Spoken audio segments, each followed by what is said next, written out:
Prime Minister's speech will be translated by Thiru H. Raja.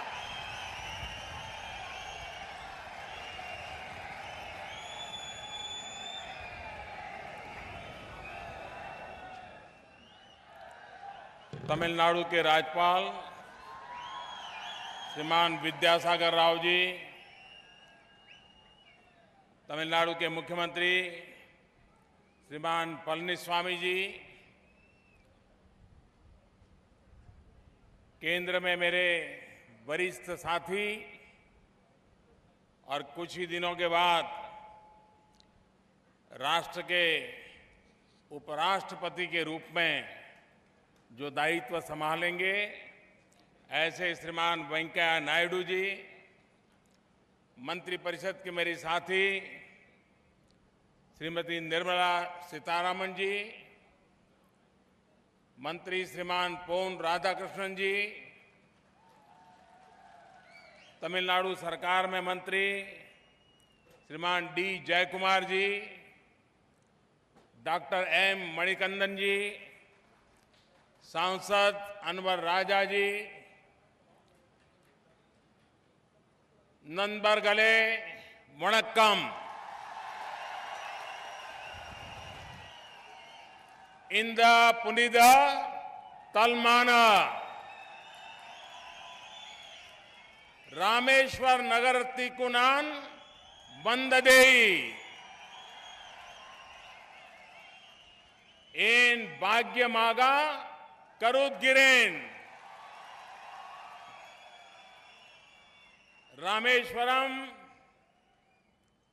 वह भूमि है जिसने हजारों वर्षों तक देश के आध्यात्मिक जीवन को एक लाइट हाउस की तरह रास्ता दिखाया है।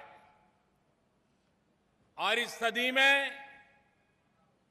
रामेश्वरम एक और बात के लिए भी जाना जाएगा।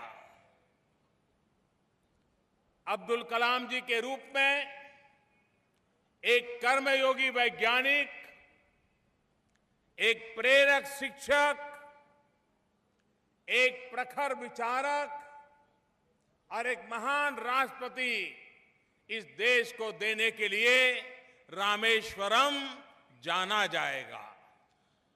இந்த புண்ணிய பூமியான ராமேஸ்வரத்திலே நான் வந்திருப்பதை மிகப்பெரிய பாக்கியமாக கருதுகிறேன்.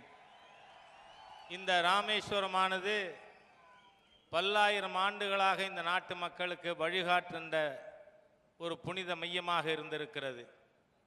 அது மேலும் இப்பொழுது இந்த நாட்டினுடைய ஒரு மிகப்பெரிய விஞ்ஞானி, மக்களிடையே மிக பிரபலமாக இருந்த சிந்தனையாளர், ஒரு மகான் ஜனாதிபதி ஆக இருந்த திரு அப்துல் கலாம் அவர்கள் பெயரால் மேலும் இந்த ராமேஸ்வரம் புகழ் பெற்றதாக மாறி இருக்கிறது. It is a great honor for me to touch this sacred soil of Rameshwaram as home to one of 12 Jyotirlinga of our country. Rameshwaram is not only a religious center. Rameshwaram is also a center of deep spiritual knowledge, a Gyan Punja. இந்த புண்ணிய ராமேஸ்வரத்தினுடைய புனித மண்ணினை தொடுவதிலே நான் அதை பெருமிதமாக கருதுகிறேன். இது ஒரு மதத்தினுடைய மையமாக மட்டும் இருக்கவில்லை, இது ஆன்மீக பூமியாக தொடர்ந்து வழிகாட்டி வந்திருக்கிறது. A place that was also visited by Swami Vivekananda on his return from the United States in 1897. இந்த புண்ணிய பூமியிலே சுவாமி விவேகானந்தர் அவர்கள் அவருடைய வெளிநாடு பயணம், சுற்றுப்பயணம் முடிந்து வந்து 1897 இந்த புண்ணிய மண்ணிலே கால் பதித்தார்கள். And it is this sacred land that gave to India one of its most famous sons, doctor APJ Abdul Kalam. இந்த புண்ணிய பூமி இந்தியாவுடைய மகத்தான மகன் டாக்டர் ஏபிஜே அப்துல் கலாம் அவர்களை நமக்கு தந்திருக்கிறது. In his action and thoughts, Dr. Kalam always reflected the simplicity, depth and calmness of Rameshwaram. இந்த ராமேஸ்வரம் மண்ணிலே பிறந்த டாக்டர் அப்துல் கலாம் அவர்கள் மிகவும் அமைதியான ஆழமான சிந்தனையாளராக இருந்திருக்கிறார்கள். डॉक्टर एपीजे अब्दुल कलाम जी की पुण्यतिथि के दिन रामेश्वरम आना मेरे लिए एक बहुत ही भावुक पल है। पिछले वर्ष हमने यहां एक संकल्प किया था, आपसे वादा किया था कि कलाम साहब की याद में रामेश्वरम में एक मेमोरियल का निर्माण किया जाएगा। मुझे खुशी है कि आज यह संकल्प पूरा हो रहा है।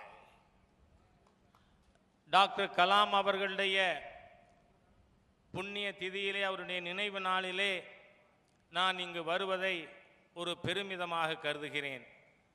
அன்றைய தினம் அவர் மறைந்த பொழுது ஒரு வாக்குறுதி தந்திருந்தேன்.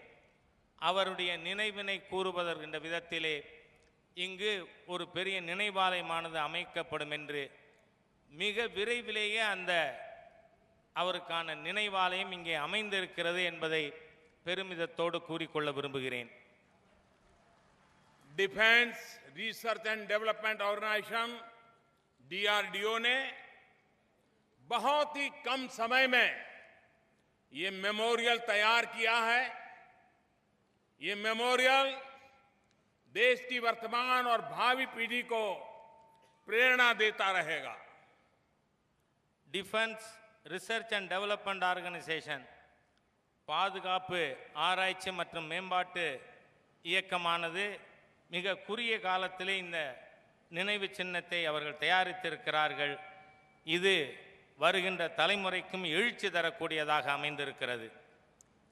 गत वर्ष मैंने श्रीमान वेंकैया नायडू जी के चेयरमैनशिप में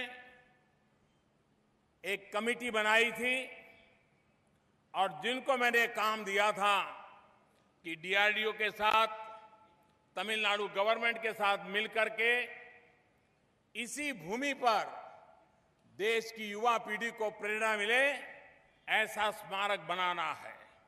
आज मैंने स्मारक देखा, मन इतना प्रसन्न हो गया कि हमारे देश में भी इतने कम समय में और इतना इनोवेटिव इमेजिनेशन वाला एक भव्य स्मारक जो श्रीमान डॉक्टर अब्दुल कलाम जी को पूरी तरह सुसंगत है, उनके विचारों को, कार्य को, जीवन को, आदर्श को, संकल्प को, ऐसा स्मारक बनाने के लिए वेंकैया जी और उनकी पूरी टीम को, तमिलनाडु सरकार को, भारत सरकार के सभी विभागों को, DRDO को मैं हृदय से बहुत बहुत अभिनंदन करता हूं।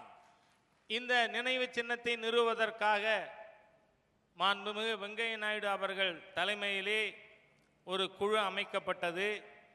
அந்த குழுவும் தமிழக அரசாங்கமும் இணைந்து திரு அப்துல் கலாம் அவர்களுடைய சிந்தனையை, எழுச்சியை, செயலை பிரதிபலிக்கின்ற விதத்திலே மிக குறுகிய காலத்திலே மிகச் சிறந்ததொரு நினைவு சின்னத்தை இங்கே நிறுவியிருக்கிறார்கள்.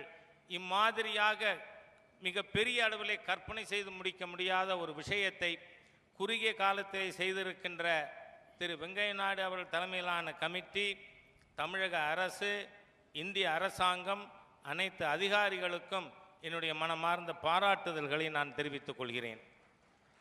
आपको आश्चर्य होता होगा और हमारे देश में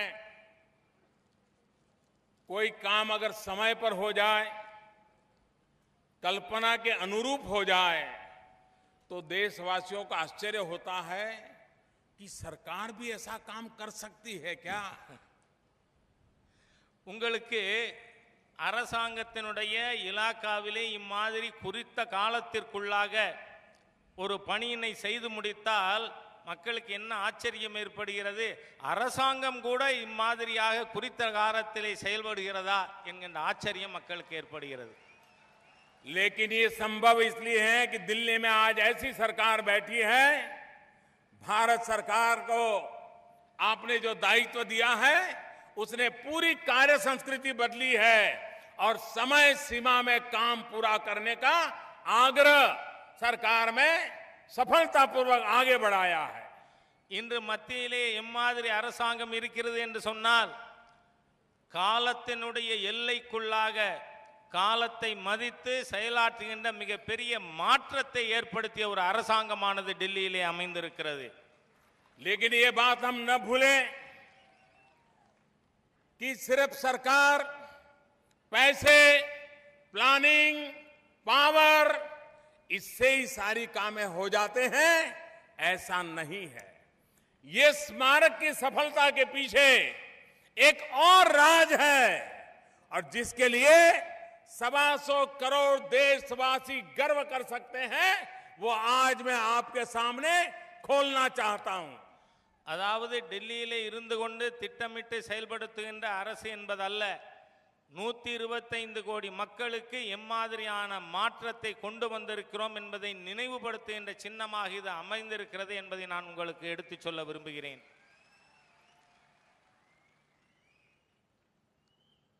हो गया? मैं तो काफी लंबा बोल रहा था. और वो राज ये है, सरकार थी, पैसे थे, प्लानिंग था, फोकस के साथ काम हो रहा था, लेकिन इस काम को करने के लिए देश के हर कोने से जिन जिन को जिस विषय की महारत थी, ऐसे कारीगर आए थे, मजदूर आए थे, आर्टिस्ट आए थे, आर्किटेक्चर आए थे. हिंदुस्तान के हर कोने से आए हुए लोग इस काम को कर रहे थे. साथ साथ जो मजदूर काम करते थे, वे सुबह 8 बजे से 5 बजे तक सरकार के नियम से हिसाब से काम कर रहे थे. फिर 5 से 6 बजे तक 1 घंटा वो विश्राम करते थे, चाय पान लेते थे और फिर 6 बजे से 8 बजे तक एक्स्ट्रा काम करते थे. और उन्होंने कहा कि 6 से 8 हम जो काम कर रहे हैं उसके पैसे हम नहीं लेंगे. ये हमारी तरफ से अब्दुल कलाम जी को हमारे परिश्रम के द्वारा, हमारे पसीने के द्वारा हम उनको श्रद्धांजलि देंगे.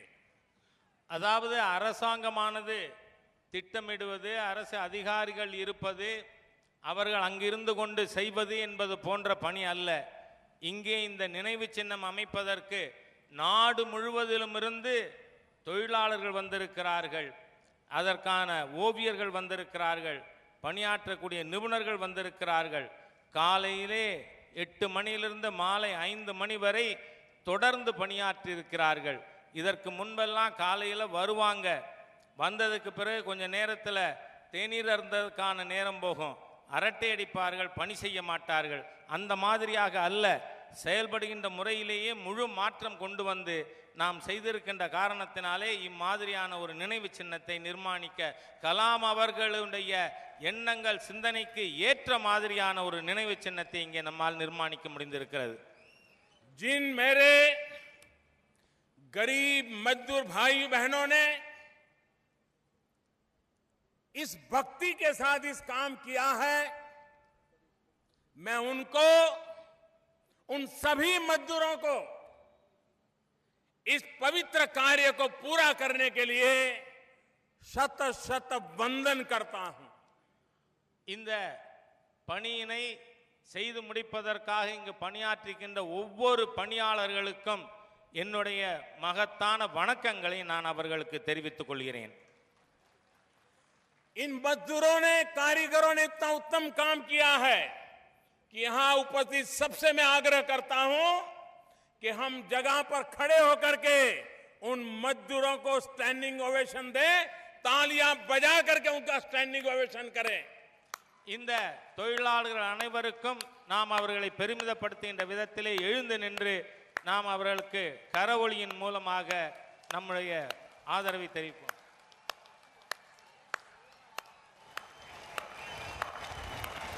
जब एक मजदूर राष्ट्रभक्ति के भाव से भर जाता है तो कितने महान काम करता है, इसका सबूत ये रामेश्वर में बना हुआ अब्दुल कलाम जी का स्मारक है. திரு அப்துல் கலாம் அவர்களுடைய இந்த நினைவு சின்னமானது அந்த தொழிலாளர்கள் அந்த குறிப்பிட்ட காலத்திற்கும் அதிகமாக 2 மணி நேரம் பணி அதிகமாக சம்பளம் வாங்காமல் செய்து இங்கு முடித்திருக்கின்ற இந்த பணி அப்துல் கலாம் அவர்களுடைய ஒரு சிந்தனையை பிரதிபலிக்கின்ற விதத்திலே இங்கு அது அமைந்திருக்கிறது. मैं आज अनुभव कर रहा हूं कि इस पल अगर मंच पर अम्मा होते, हमारे बीच में अम्मा की उपस्थिति होती और हमारे गरीब मजदूरों ने काम किया है, ये बात जब वो देखती सुनती तो शायद हमको अनेक अनेक शुभकामनाएं और आशीर्वाद देती. हमें आज अम्मा की गैर हाजिरी महसूस होती है. अम्मा के जाने के बाद मेरा ये पहला बड़ा तमिलनाडु के धरती पर कार्यक्रम है. मैं अम्मा की गहराई को महसूस करता हूं, लेकिन उनकी आत्मा जहां भी होगी तमिलनाडु के उज्जवल भविष्य के लिए वो हमेशा आशीर्वाद देती रहेगी, ऐसा मेरा विश्वास है. இங்கு மேடையிலே அம்மா அவர்கள், அதாவது முன்னாள் முதலமைச்சர் ஜெயலலிதா அவர்கள் இருந்திருப்பார்களேயானால் மிக பெரிய அளவிலே இதை பாராட்டி இருப்பார்கள். ஆனால் இன்று அவர்கள் இங்கே இல்லை. அவர் இங்கு இல்லாததை பற்றி நான் அந்த வருத்த உணர்வுகளை உணர்கிறேன். அவர் இருந்திருப்பாரேயானால் இந்த ஏழை தொழிலாளர்கள் செய்த இந்த பணியினை அப்துல் கலாம் அவர்களுக்கு இங்கு உருவாக்கி இருக்கின்ற இந்த சின்னத்தை பற்றி வெகுவாக பாராட்டி இருப்பார்கள். அம்மா ஜெயலலிதா அவர்கள் இங்கு இல்லாததை நான் மிகப்பெரிய வருத்தமாக உணர்கிறேன். मैं आज रामेश्वर की इस पवित्र धरती से देश के लोगों से एक प्रार्थना करना चाहता हूं. हिंदुस्तान के हर कोने से लोग रामेश्वरम की यात्रा के लिए आते हैं, दर्शन के लिए आते हैं. टूर ऑपरेटर से भी मेरा आग्रह है, रामेश्वरम के यात्रियों से भी मेरा आग्रह है और देश की युवा पीढ़ी से भी मेरा आग्रह है कि आप जब भी रामेश्वरम की यात्रा करें, इस अब्दुल कलाम जी के मेमोरियल को देखने का अपने कार्यक्रम में जरूर जोड़ दें और नई पीढ़ी को प्रेरणा मिले. ऐसे इस प्रेरणा तीर्थ को आप जरूर आकर के देखें. இங்கு இந்த ராமேஸ்வரம் மண்ணிலிருந்து நாட்டு மக்களுக்கு நான் ஒரு வேண்டுகோள் வைக்கிறேன். பல்லாயிரக்கணக்கிலே இங்கே யாத்திரைகள் வருகிறார்கள். இங்கு அவர்கள் கோவிலுக்கு வருகை தருகிறார்கள்.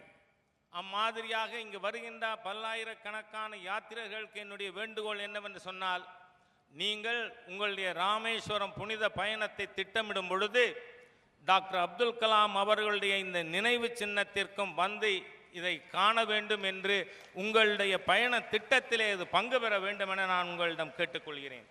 आज का कार्यक्रम एक प्रकार से पंचामृत है. रेल, रोड, धरती, समंदर और अब्दुल कलाम जी का स्मारक, ऐसे 5 कार्यक्रम एक साथ आज अब्दुल कलाम जी की पुण्यतिथि पर मुझे करने का सौभाग्य मिला. இன்றைய தினம் 5 விதமான நிகழ்ச்சிகள் இங்கே நடந்திருக்கிறது. அதாவது ரயில், சாலை, மண், கடல், அப்துல் கலாம் அவர்களுடைய இந்த நினைவு சின்னம் ஆகிய 5 நிகழ்ச்சிகள் ஒருங்கே இந்த இடத்தில் இன்று நடந்தேறி இருக்கிறது. आज समंदर में हमारे मछुआरे छोटे छोटे नाव लेकर के जाते हैं. पता तक नहीं रहता है कि हिंदुस्तान की सीमा में है कि किसी दूसरे की सीमा में चले गए और अनेक कठिनाइयां भुगतनी पड़ती हैं। प्रधानमंत्री ब्लू रिवॉल्यूशन स्कीम हमने शुरू की है। उस स्कीम के तहत हमारे मछुआरा भाइयों बहनों को सरकार की तरफ से लोन मिलेगी, ग्रांट मिलेगी, सब्सिडी मिलेगी और उनको बड़े अच्छे ट्रोल मिले ताकि वो डीप सी में फिशिंग के लिए जा सके। तो आज उसका भी यहां प्रारंभ हुआ है और कुछ मछुआरा भाइयों को उसका चेक देने का भी मुझे सौभाग्य मिला है। இங்கு நம்முடைய மீனவர் சகோதரர்களுக்கு பல்வேறு பிரச்சனைகளை சந்திக்க நேரிடுகிறது. அவர்கள் நம்முடைய கடல் எல்லை தாண்டி மற்ற நாட்டினுடைய கடல் எல்லைக்கு போகின்ற காரணத்தினாலே ஏற்படுகின்ற சிரமங்கள் இருக்கிறது. ஆகவே இந்த மீனவ சகோதரர்களுக்கு நாம் ஆழ்கடலிலே மீன் பிடிக்கின்ற இந்த படகினை கொடுப்பதன் மூலமாக அவர்கள் இந்த பிரச்சனைகளிலிருந்து விடுபட்டு மிகப்பெரிய பலன் அடைவதற்கான ஒரு திட்டம் இருக்கிறது. அதற்காக பிரதம மந்திரி நீல புரட்சி திட்டம், அந்த திட்டத்தின் மூலமாக இன்று ஒரு சில மீனவர்களுக்கு நாம் ஆழ்கடல் மீன்பிடி படகுகள் இங்கு கொடுக்கப்பட்டிருக்கிறது. रामेश्वर की धरती प्रभु रामचंद्र जी के साथ भी जुड़ी हुई है और आज मुझे खुशी है कि प्रभु रामचंद्र जी से जुड़ी हुई रामेश्वरी की धरती को प्रभु राम का जन्म स्थान अयोध्या की धरती के साथ जोड़ने वाली एक रेलवे ट्रेन श्रद्धा सेतु के नाम से रामेश्वरम टू अयोध्या, आज उस रेल का भी लोकार्पण करने का मुझे अवसर मिला है. இந்த ராமேஸ்வரம் புண்ணிய பூமியானது எம்பெருமான் ராமனின் வரலாற்றிலே இடம்பெற்றிருக்கின்ற ஒரு இடமாகும். அந்த எம்பெருமான் ராமனின் வரலாற்றில் இடம்பெற்ற இந்த ராமேஸ்வரத்தை எம்பெருமான் ராமன் அவதரித்த அயோத்தியோடு இணைப்பதற்காக அயோத்தி ராமேஸ்வரம் ரயில் திட்டமானது இங்கே இப்பொழுது அறிமுகப்படுத்தப்பட்டிருக்கிறது.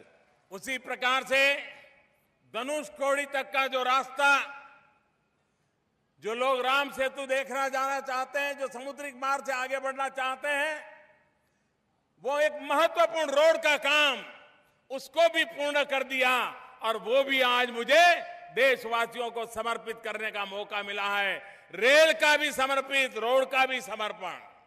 அதே போல இங்கு ராமேஸ்வரத்திலிருந்து தனுஷ்கோடி வரை யாராவது ராம் சேத்துவை தரிசிப்பதற்காக போக வேண்டுமானால் தனுஷ்கோடிக்கு போக வேண்டும். ஆகவே இந்த ராமேஸ்வரம் தனுஷ்கோடிக்கான சாலையானது இன்று துவங்கி வைக்கப்பட்டிருக்கிறது. ரயில்வே திட்டத்தோடு இந்த நெடுஞ்சாலை திட்டமும் இப்பொழுது பூர்த்தியாகி இருக்கிறது.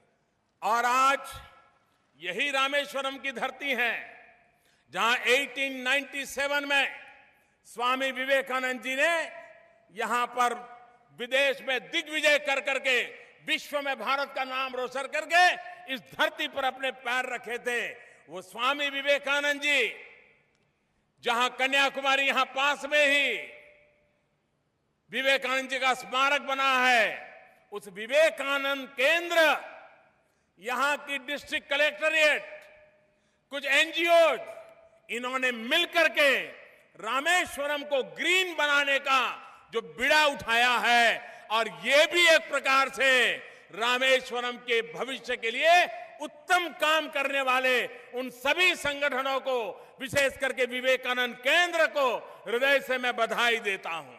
அதே போல சுவாமி விவேகானந்தர் அவர்கள் வெளிநாடு சுற்றுப்பயணம் முடித்து வந்து அவர் கால் பதித்த இடம் இந்த ராமேஸ்வரம்.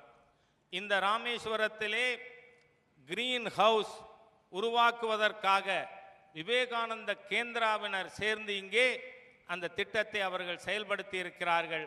அதற்காக விவேகானந்த கேந்திராவினருக்கு என்னுடைய பாராட்டுதல்களை நான் தெரிவித்துக் கொள்கிறேன். भारत का विशाल समुद्र और 7,500 किलोमीटर, 7,500 किलोमीटर लंबी समुद्री सीमा बड़े निवेश की संभावनाओं से भरे हुए हैं.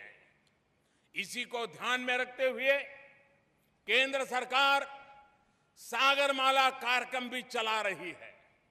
इसका मकसद भारत की तटरेखा का पूरा लाभ उठा करके भारत के लॉजिस्टिक्स क्षेत्र में बहुत बड़ा परिवर्तन लाना है। பாரத தேசம் விசாலமான கடற்கரை 7500 கிலோமீட்டர் கடற்கரையை கொண்டிருக்கின்ற நாடு.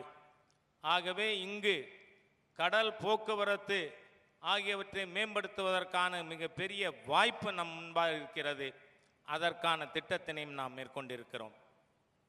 सागरमाला कार्यक्रम में आयात निर्यात और व्यापार की लॉजिस्टिक लागत को कम करना, उस दिशा में हम प्रयास कर रहे हैं। इस कार्यक्रम से देश के समुद्री तटों पर रहने वाले लोगों की जिंदगी में बहुत बड़ा बदलाव लाने का हमारा प्रयास है। இந்த சாகர்மாலா திட்டத்தின் மூலமாக ஏற்றுமதி, இறக்குமதி, வர்த்தகம் ஆகியவற்றிலே மிகப்பெரிய மூலதனம் ஏற்படுத்துவதற்கு மகத்தான வாய்ப்பு இருக்கிறது. அந்த சாகர்மாலா திட்டத்தின் மூலமாக இந்த பகுதி மக்களுக்கு, கடற்கரை வாழ் மக்களுக்கு மிகப்பெரிய வாய்ப்பினை ஏற்படுத்தி கொடுக்க முடியும். आपको ये भी जानकर के खुशी होगी कि जिस प्रकार से डीआरडीओ ने ये अब्दुल कलाम जी का स्मारक बनाया में काम किया है, उसी प्रकार से डीआरडीओ हमारी सैन्य शक्ति के लिए एक बहुत महत्वपूर्ण काम करने वाली इकाई है, लेकिन साथ साथ नागरिकों के लिए भी वो छोटे मोटे ऐसे काम करते हैं। ये जो रेलवे यहां से शुरू हो रही है, श्रद्धा सेतु रामेश्वरम से अयोध्या, वो एक ऐसी ट्रेन है जिसके अंदर सारे के सारे टॉयलेट बायो टॉयलेट के रूप में रखे गए हैं। स्वच्छता अभियान को बल देने का काम ये श्रद्धा सेतु इस ट्रेन के द्वारा भी होने वाला है।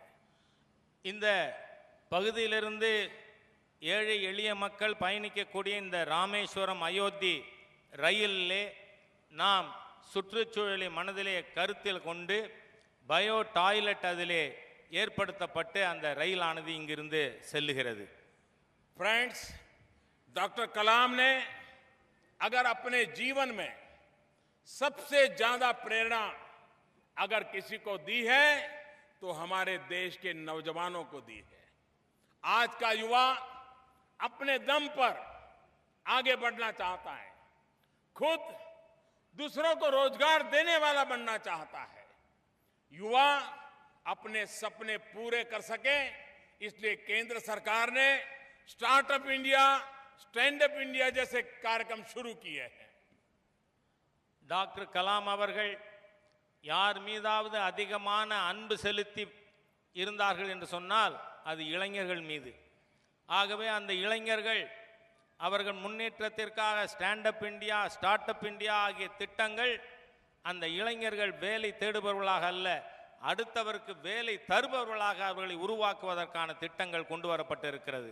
नौजवानों के कौशल विकास के लिए देश के हर जिले में ट्रेनिंग सेंटर, स्किल डेवलपमेंट के केंद्र खोले जा रहे हैं। अपना कारोबार शुरू करने के लिए युवाओं को बैंक गारंटी जैसी दिक्कतों का सामना ना करना पड़े, इसलिए केंद्र सरकार मुद्रा योजना चला रही है।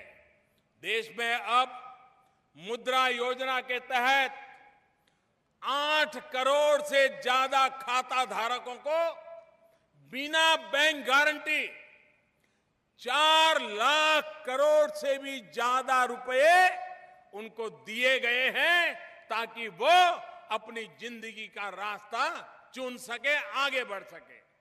இளைஞர்களுக்கு அவர்கள் திறன் மேம்பாட்டு ஏற்படுத்தி அவர்கள் தொழில் துவங்குவதற்காக வங்கிகளில் யாரோட கேரண்டியும் ஜாமீனும் இல்லாமல் அவர்களுக்கு நிதி வசதி ஏற்படுத்தி கொடுப்பதற்காக முத்ரா வங்கி கடன் திட்டமானது கொண்டு வரப்பட்டது. அதன் மூலமாக 8 கோடிக்கு மேற்பட்ட வங்கி கணக்கு வைத்திருப்பவர்களுக்கு கடன் 4 லட்சம் கோடி ரூபாய் கடன் கொடுக்கப்பட்டிருக்கிறது. அதன் மூலம் அவர்கள் சொந்தமாக தொழில் புரிகின்ற வாய்ப்பு ஏற்படுத்தி தரப்பட்டிருக்கிறது. और मुझे खुशी है कि इसमें से 1 करोड़ से ज्यादा लोग अकेले तमिलनाडु के हैं। ये आंकड़ा स्वरोजगार की तरफ तमिलनाडु के युवाओं को कितना उत्साह है, उमंग है, उसकी रुझान को भी दिखा रहा है। இதிலே எனக்கு மிக மகிழ்ச்சிகரமான விஷயம் என்னவென்று சொன்னால், அந்த 8 கோடியிலே 1 கோடிக்கு மேற்பட்ட இளைஞர்கள் தமிழகத்தைச் சேர்ந்தவர்கள். இங்கு இந்த தமிழக இளைஞர்களுடைய திறன் மற்றும் திறமையை பற்றி நமக்கு இது எடுத்துக்காட்டாக அமைந்திருக்கிறது. केंद्र सरकार राज्य में इंफ्रास्ट्रक्चर के विकास पर भी जोर दे रही है। न्यू इंडिया बिना न्यू तमिलनाडु संभव नहीं है और इसलिए राज्य में मूलभूत सुविधाओं को बढ़ाने में राज्य सरकार की भरपूर मदद की जा रही है। இந்த முன்னேற்றங்கள் மாநில அரசாங்கத்தினுடைய ஒத்துழைப்போடும் மத்திய அரசாங்கம் இணைந்து செயல்படுத்த வேண்டும். ஆகவே மாநில அரசும் இதோடு இணைந்து செயலாற்றிக் கொண்டிருக்கிறது. मैं तमिलनाडु के मुख्यमंत्री का आभारी हूं कि उन्होंने भारत सरकार जिन कार्यक्रमों को आगे बढ़ा रही है उससे तमिलनाडु को जो लाभ मिल रहा है उसका सार्वजनिक रूप से उसका स्वागत किया, धन्यवाद किया। मैं भी उनके इस सहयोग के लिए उनका धन्यवाद करता हूं। தமிழக முதலமைச்சர் அவர்களுக்கு மத்திய அரசாங்கத்தின் திட்டங்களை மக்களிடம் எடுத்துச் செல்வதற்கான அவர்களுடைய ஆதரவை நான் பாராட்டுகிறேன். மத்திய அரசாங்கமும் தமிழகத்திற்காக முன்னேற்றத்திற்காக முழு ஒத்துழைப்பும் மாநில அரசாங்கத்திற்கு தரும். स्मार्ट सिटी मिशन के लिए तमिलनाडु के 10 शहरों को चुना गया है। इनमें चेन्नई, कोयम्बटूर, मदुरई, तंजावर ऐसे सभी बड़े शहर उसमें शामिल है। அதே போல தமிழகத்திலே ஸ்மார்ட் சிட்டி முன்னேற்றத்திற்கும் மிக பெரிய அளவிலே மத்திய அரசாங்கமானது உதவி இருக்கிறது. சென்னை, மதுரை, கோயம்புத்தூர், காஞ்சி போன்ற நகரங்களை ஸ்மார்ட் சிட்டியாக நாம் அறிவித்திருக்கிறோம். इन शहरों के लिए केंद्र सरकार लगभग 900 करोड़ रुपए रिलीज कर चुकी है, करीब करीब 1000 करोड़ रुपया। இந்த நகரங்களை மேம்படுத்துவதற்காக இதுவரை 900 கோடி ரூபாய் ஏற்கனவே மத்திய அரசாங்கம் அதை அளித்துள்ளது. अमृत मिशन में भी तमिलनाडु के 33 शहरों 33 सिटीज को शामिल किया गया है। केंद्र सरकार ने तमिलनाडु के लिए 4700 करोड़ रुपए से ज्यादा स्वीकृत कर लिए हैं। इस पैसे का इस्तेमाल इन 33 शहरों में बिजली, पानी, सीवेज, सफाई और गार्डन जैसे सुविधाओं को मजबूत कर बनाने के लिए किया जाएगा। அதே போல அம்ருத் நகரங்கள் மத்திய அரசாங்கம் 33 அம்ருத் நகரங்களை இங்கே தெரிவு செய்து அதற்காக இதுவரை 4700 கோடி ரூபாய் நிதி அளித்திருக்கிறது. இதன் மூலமாக ஒவ்வொரு நகரங்களிலும் மின்சாரம், குடிநீர், சுகாதாரம் ஆகியவற்றை மேம்படுத்துவதற்காக இந்த திட்டமானது அளிக்கப்பட்டிருக்கிறது. इस योजना का भरपूर लाभ रामेश्वरम को भी मिलेगा और उसके साथ साथ 33 शहर जिसमें मदुरई, टुटिकोरिन, तिरुनेलवेली और नागरकोइल भी शामिल है। இந்த 33 அம்ருத் நகரங்களிலே ராமேஸ்வரம் இருக்கிறது, திருநெல்வேலி, நாகர்கோயில், மதுரை போன்ற பல நகரங்கள் இதிலே இணைக்கப்பட்டிருக்கிறது. केंद्र सरकार ने करीब करीब 4000 करोड़ रुपए की लागत से चेन्नई मेट्रो रेल प्रोजेक्ट के पहले फेज के विस्तार को भी मंजूरी दे दी है। तमिलनाडु की ग्रामीण सड़कों के लिए सेल्फ हेल्प ग्रुप को बढ़ावा देने के लिए गांवों में रहने वाले युवाओं के कौशल विकास के लिए केंद्र सरकार ने पिछले 3 वर्ष में लगभग 18,000 करोड़ रुपया 18,000 करोड़ रुपए तमिलनाडु के लिए रिलीज किए हैं। அதே போல கிராமங்களிலே இருக்கின்ற இளைஞர்களுக்கு திறன் மேம்பாட்டிற்காக, வேலை வாய்ப்புகள் ஏற்படுத்துவதற்காக பல்வேறு திட்டங்களை நாம் அளித்திருக்கிறோம். அதில் அதற்காக 18,000 கோடி ரூபாய் இந்த 3 ஆண்டுகளிலே மாத்திரம் நிதி அளிக்கப்பட்டிருக்கிறது. कुछ प्रयासों की अपील मैं यहां की सरकार और यहां के लोगों से भी करना चाहता हूं. स्वच्छ भारत मिशन के तहत इस समय पूरे देश के शहरों में एक होड़ मची है, कंपटीशन लगी है कि कौन खुद को पहले खुले में शौच से मुक्त घोषित करे. और मुझे आशा है कि तमिलनाडु भी इस दौड़ में अन्य किसी भी राज्य से पीछे नहीं रहेगा और जोर लगाएगा और आगे बढ़ के रहेगा. அதே போல தூய்மை இந்தியா திட்டத்திலே இங்கு இருக்கின்ற நகரங்கள் கிராமங்கள் தூய்மையாக வைத்திருப்பதற்கான திட்டத்திலே எனக்கு நல்ல நம்பிக்கை இருக்கிறது. தமிழகமும் எந்த ஒரு மாநிலத்திற்கும் இந்த தூய்மை இந்தியா திட்டத்திலே பின்தங்காது, இது முன்னேறி செல்லும் என்கின்ற நம்பிக்கை இருக்கிறது. इसी तरह राज्य सरकार मानती है कि यहां के शहरों में 8 लाख से ज्यादा गरीब परिवारों के लिए घर की जरूरत है. प्रधानमंत्री आवास योजना शहरी के माध्यम से इस डिमांड को पूरा किया जा सकता है.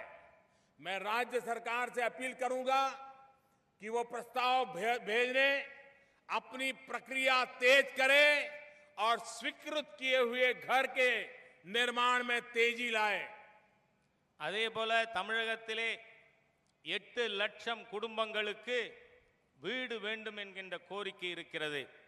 எனக்கு தமிழக அரசாங்கத்திடம் கோரிக்கை என்னவென்று சொன்னால், நீங்கள் உங்கள் கோரிக்கை அனுப்புங்கள். மத்திய அரசாங்கம் நகர்ப்புற மேம்பாட்டு வீட்டு வசதி திட்டத்தின் மூலமாக இதை முழுமையாக நாங்கள் நிறைவேற்றி கொடுப்போம். डॉक्टर अब्दुल कलाम जीवन पर्यंत एक विकसित भारत के सपने को साकार करने के लिए जुटे रहे. 125 करोड़ देशवासियों को इस लक्ष्य की प्राप्ति के लिए हमेशा वो प्रेरित करते रहे. ये प्रेरणा हमें 2022 तक 2022 तक जबकि आजादी के 75 साल होंगे, न्यू इंडिया के सपने को साकार करने में बहुत मदद करेगी. டாக்டர் கலாம் அவர்கள் முன்னேறிய இந்தியாவை காண்பதற்கான கனவு கண்டார்கள். ஆகவே இந்த நாடு 75வது சுதந்திரத்தை கொண்டாடும் பொழுது அவருடைய கனவினை முழுமையாக பூர்த்தி செய்கின்ற விதத்திலே நம்முடைய செயல்பாடுகளானது இருக்கும். 2022 में हमारा देश आजादी के 75 साल के पर्व को मनाएगा. देश की स्वतंत्रता के लिए अपनी जिंदगी खपा देने वाले हमारे सपूतों ने जो सपने देखे थे उन्हें पूरा करने के लिए हमारा हर प्रयास डॉक्टर कलाम को भी एक उत्तम श्रद्धांजलि बन के रहेगा. 2022 இந்த நாடு அதனுடைய 75வது சுதந்திர தினத்தை கொண்டாடும் பொழுது எல்லா விதத்திலும் முன்னேறிய ஒரு பாரதத்தை நாம் காண வேண்டும். அதுதான் டாக்டர் அப்துல் கலாம் அவர்களுக்கு நாம் செலுத்துகின்ற சரியான அஞ்சலியாக இருக்கும். और जब मैं आज रामेश्वरम की धरती पर हूं, रामेश्वरम के इंसान तो बहुत कुछ करते हैं, लेकिन रामायण इस बात को हमें कहती है कि यहां की एक छोटी सी गिलहरी, इसी रामेश्वरम की एक छोटी सी गिलहरी भी किस प्रकार से राम सेतु बनाने के काम आई थी, उसी से சிறிய பங்கினை அளித்ததோ அது போல இந்த நாட்டில் இருக்கின்ற நாம் அனைவரும் இந்த நாட்டை இங்கிருந்து மிக உயர்ந்த இடத்திற்கு எடுத்துச் செல்வதற்காக நாம் அனைவரும் இணைந்து செயல்பட வேண்டும் என நான் கேட்டுக்கொள்கிறேன். और वो गिलहरी तो रामेश्वरम की थी और इसलिए the squirrel can inspire us all. रामायणातील Anil Pollard. If 125 crore Indians take just one step each, India will march 125 crore steps ahead. அதாவது ராமாயணத்திலே அந்த அணிலை போல இங்க இருக்கின்ற 125 கோடி மக்களும் ஒவ்வொருவரும் நாம் ஒரு அடி முன்னால் எடுத்து வைத்தால் 125 கோடி அடி இந்த நாடு முன்னேறியதாக அது அமையும்.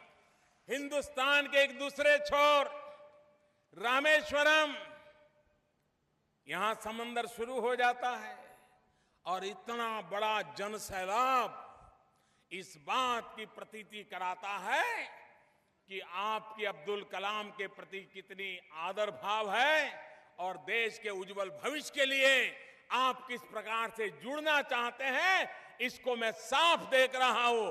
इस विशाल जनसागर को मैं फिर से नमन करता हूं, अब्दुल कलाम जी को आदरपूर्वक अंजलि देता हूं और स्वर्गीय अम्मा को भी आदरपूर्वक अंजलि देता हूं।